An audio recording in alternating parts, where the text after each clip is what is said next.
What's your reputation have to say to your customers before you reach out to them? I'm Mark Hunter, the Sales Hunter. Here with me today, Brandon Lee. He is the CEO and founder of Fist Bump. Hey, why are we talking? Let's get the show going right now. You're listening to the Sales Hunter Podcast with Mark Hunter, where the focus is to help you as a sales leader sell with confidence and integrity. And now here's your host. If you've hung around me for any length of time, you know that I say your reputation arrives before you do.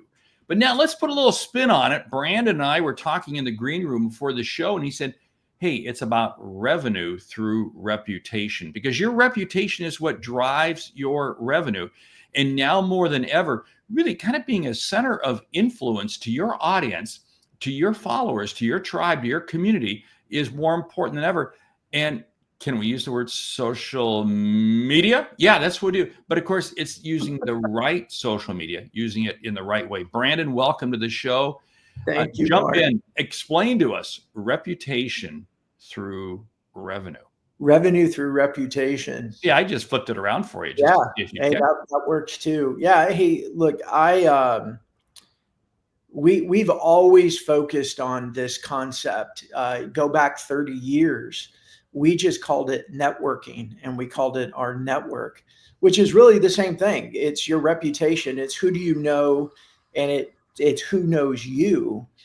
And I think, with this whole, I work with a lot of Gen X and baby boomers who don't I think social media is a four-letter word for most people. They don't want to do it. But yet, if we talk about the need of their CEO voice, their reputation, being in lots of rooms at the same time, they'll agree to all that.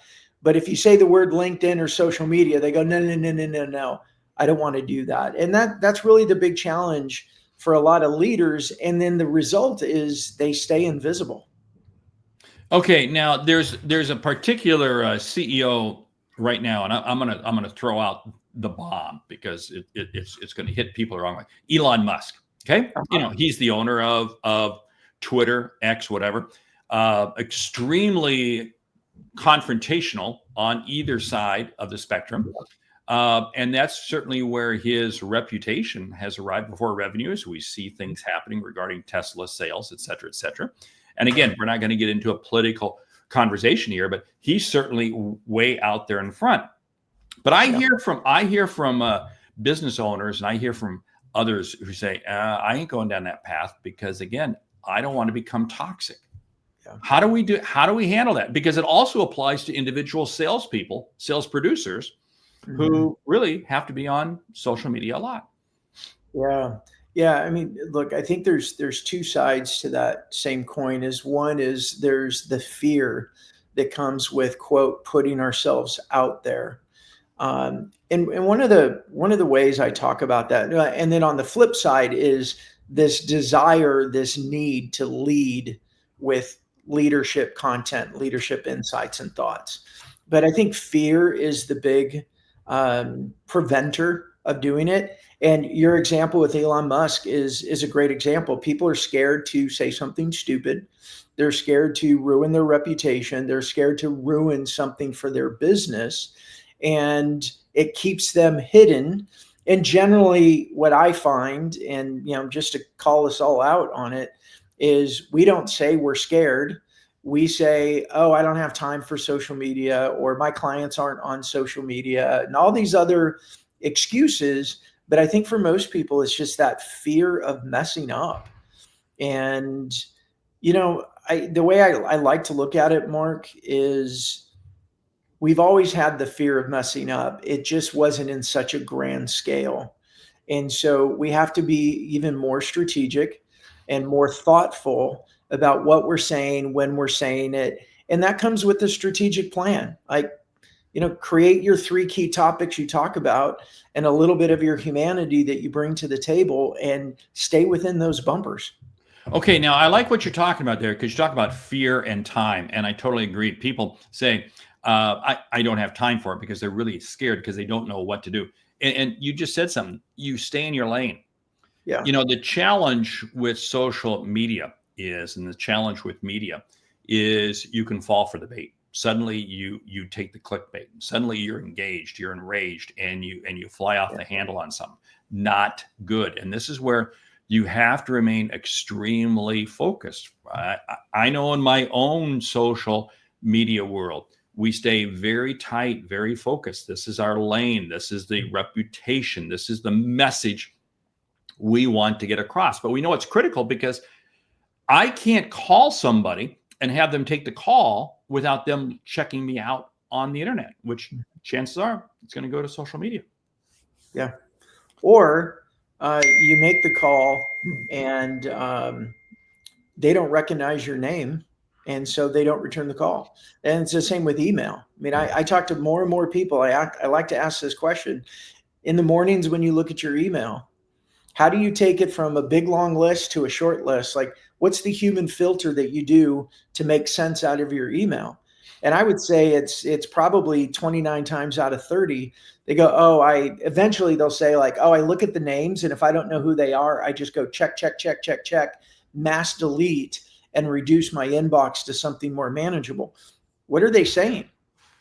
If you're sending me an email and I don't know who you are, I'm not even going to look at it. So for us, looking at our reputation, when our team's sending emails, when we're sending emails, when we're leaving voicemails and we're calling people, or even if we're sending direct messages in LinkedIn, if they don't know us, if they don't have that prior positive reputation, people are too busy. And the mindset is, well, when I need something, I'll find it. I don't need to respond to cold outreach because I don't have time for it. Okay, now again, you just open something up because they say, well, when I need something, I'll reach out for it. But that doesn't mean they're going to reach out to you, because they could reach out to anyone else. So again, you have to create your reputation before the sale. I mean, before you make the contact, it's absolutely critical. And coming from the CEO, coming from the owner of the company, I think that lends itself tremendously. This is where I think organizations have to have a very centralized maybe they're not, but a vertical approach to messaging. And it's got to start at the top and work its way all the way through the organization. Otherwise, there's these big gaps, these big holes. So here's the challenge though. How do you determine really what should your messaging be if you're a manufacturer of widgets or you provide a service? How do you provide that? Because again, you may be in a geographical area, and yet, hey, worldwide internet, it is worldwide. Yeah. Let me answer that with a little story first to set it up. I was at the airport. Mark, you and I were just talking about flying before in the green room. I was at the airport doing pounding away on my laptop, getting a few emails off before I was going to board my plane. And I had my AirPods in, just kind of focused, and I got this tap on my shoulder. And I look up, and there was this woman who goes, "Brandon." And I went, "Hi." I had no idea who she was. Clearly, she knew who you were. She knew who I was. So I stood up, and she said, "Natalie from LinkedIn." I said, "Oh, Natalie." And I'm trying to remember, like, "Oh yeah, we're connected. I know." And I'm trying to go through the memory bank, and she gives me a big hug. She says, "Hi." She's like, "Hey, I'm running to my plane." She goes, "But I've been meaning to reach out to you. I've got a couple of clients that I need to refer to you. They need leader-led content. And I just haven't had a chance to do it. Could we grab coffee next week when I'm back from my trip?" And now Natalie is one of my partners. She sends referrals to us, and we try to send referrals back to her as well. Why do I tell that story? Mark, you were asking a question of like, how do we do this, and how do we stay in our lanes and create our bumpers? What I found is the show and podcast is one of the most efficient ways, and it's the easiest way to stay focused and to create the content. And a leader can do it in about 1 hour a week. It's not that much time. Now, you need a team around you to help you. that are going to, prep the guest, create agendas, and do all that. But a leader can show up about 5-10 minutes before you record, review agendas, chit chat with the guest, get to know them, do a 35-minute, 35 to 45-minute conversation and have a chat. And the reason they could do it is because all the experience, all their research, it's already in their head. It's what they've been doing for 20 years, 10 years, 30 years. There's not a whole lot of research because they're just having a chat.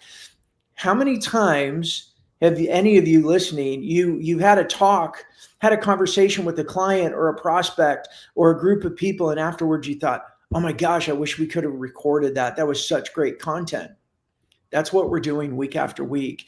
And you can take one 45-minute show and turn it into about over 20 pieces of content. You're creating blog articles and newsletters and emails, and it's all coming from your leader's voice, which gives it that much more credibility, because that's what people, your buyers, your prospects, your current customers, that's what they want to know. What is your leadership saying? What are they thinking? They want to get in their head. Okay, I love that, because really what you're talking about is people say, oh, I can't do that because it takes too much work. But it's an efficiency model, because you're taking it and you're stripping it out. And by having it come from the leader, this is what's so critical. Coming from the leader, top person in the organization, you can then take that content and spray it through the organization. And you're right, it creates, one of the things that I always argue when it comes to selling, prospecting, people say, well, I don't call anybody. Nobody answers the phone. I just email. Here's the thing. You do have that one conversation. And in one conversation, you can exchange more information than you can exchange in probably 5 or 6 or 10 emails. Now, translate that podcast to social media. You can have a social media conversation. You post something, somebody writes something, you go back and forth, back and forth, back and forth. And that could, at best, get you a little bit of content. But if I could have them on a podcast, if I could have a conversation like you and I are having here, we exchange so much more information faster. Plus, I really feel the reputation and the humanity, the human element comes across much more so in a podcast, video podcast. Because again, Spotify, YouTube, etc.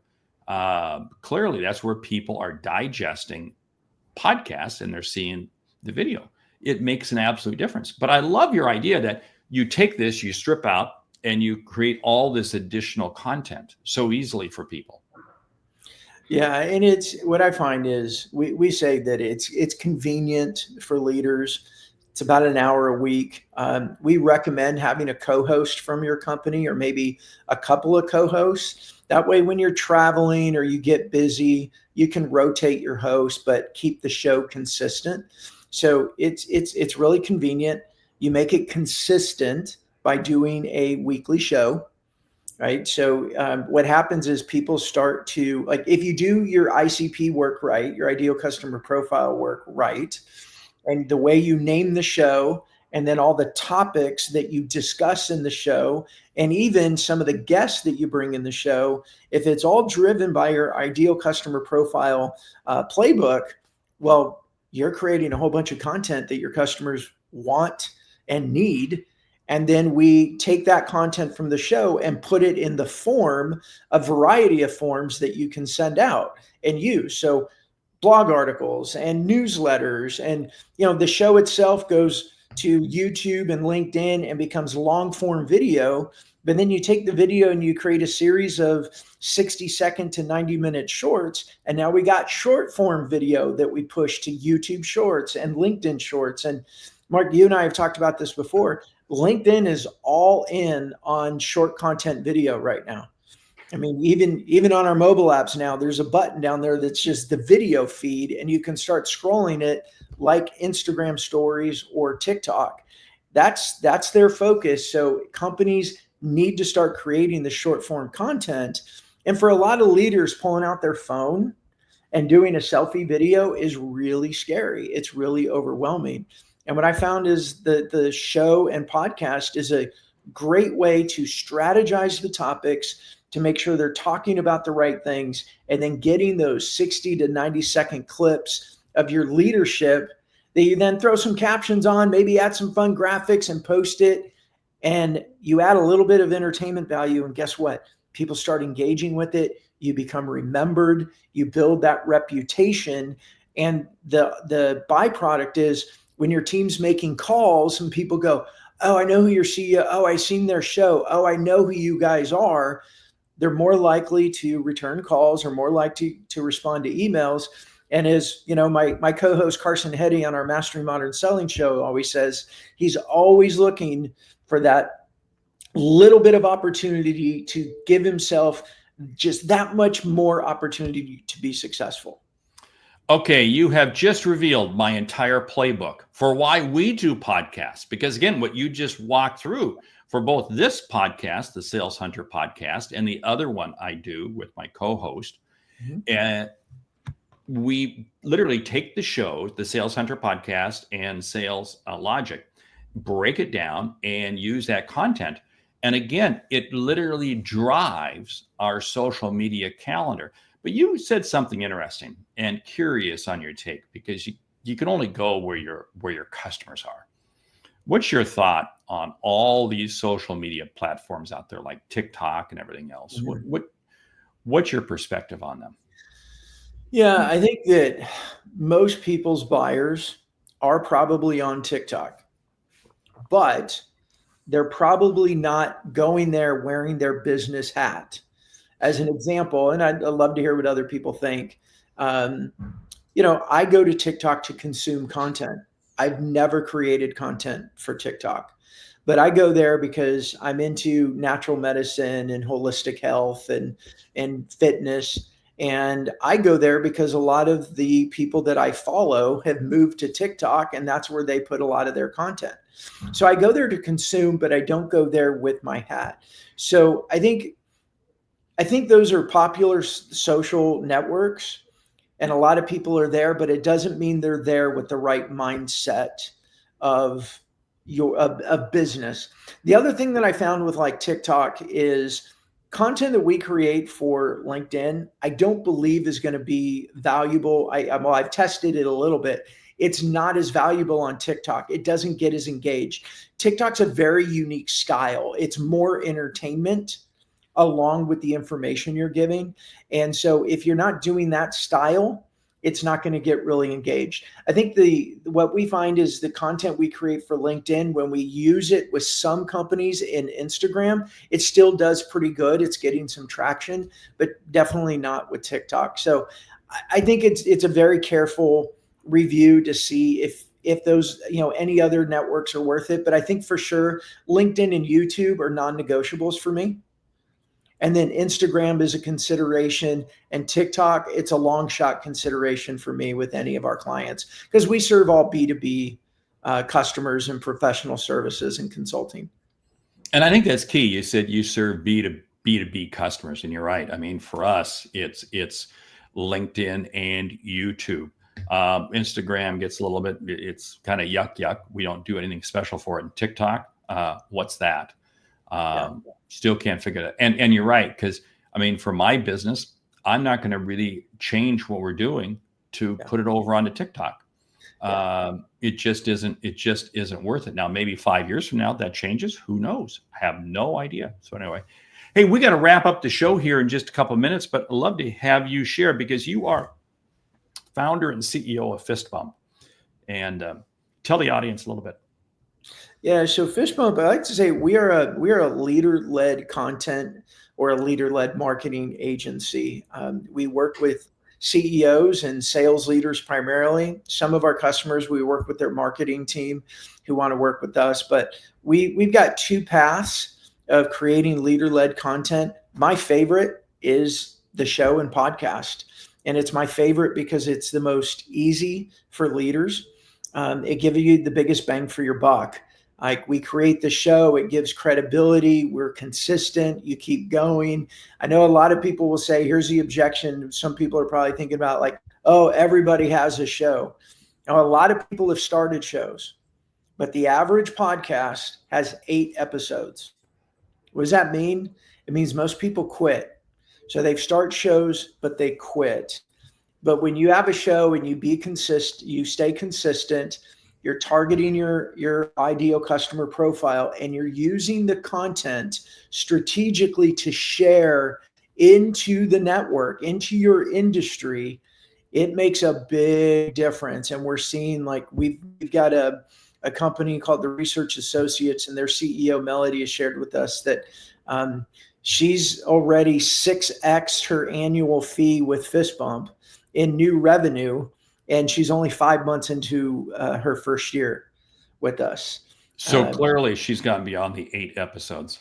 Clearly she's gotten beyond the episodes. And also, I mean, she is also doing a lot of the selfie videos and things that we coach her with, and her account manager leads her on. And we're sending connection requests. We're commenting on a strategic post in her industry. It's an overall grow the reputation. Mm-hmm. And as we say, there's 2 qualitative goals that we have. Is we want everyone in your industry to start saying, oh my gosh, I see you everywhere.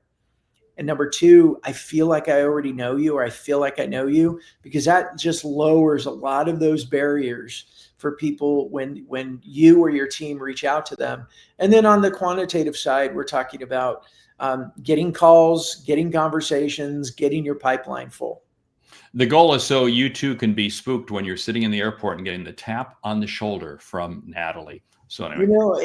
Mark, it's awesome. Like, I was at a networking event. It was small. There was about 12 people there a few months ago. And this gentleman walked in a little bit later, and he kind of scanned the room, and he looked, he goes, LinkedIn guy. And I said, hey, how you doing? Like, ultimately, isn't this what we want? We want people to know us, and we use our reputation in order to help create revenue. So I'm going to suggest that if people want to get in touch with you, they can go out to LinkedIn, Brandon Lee, but you also got a website. What's your website? Yeah, it is getfistbumps.com.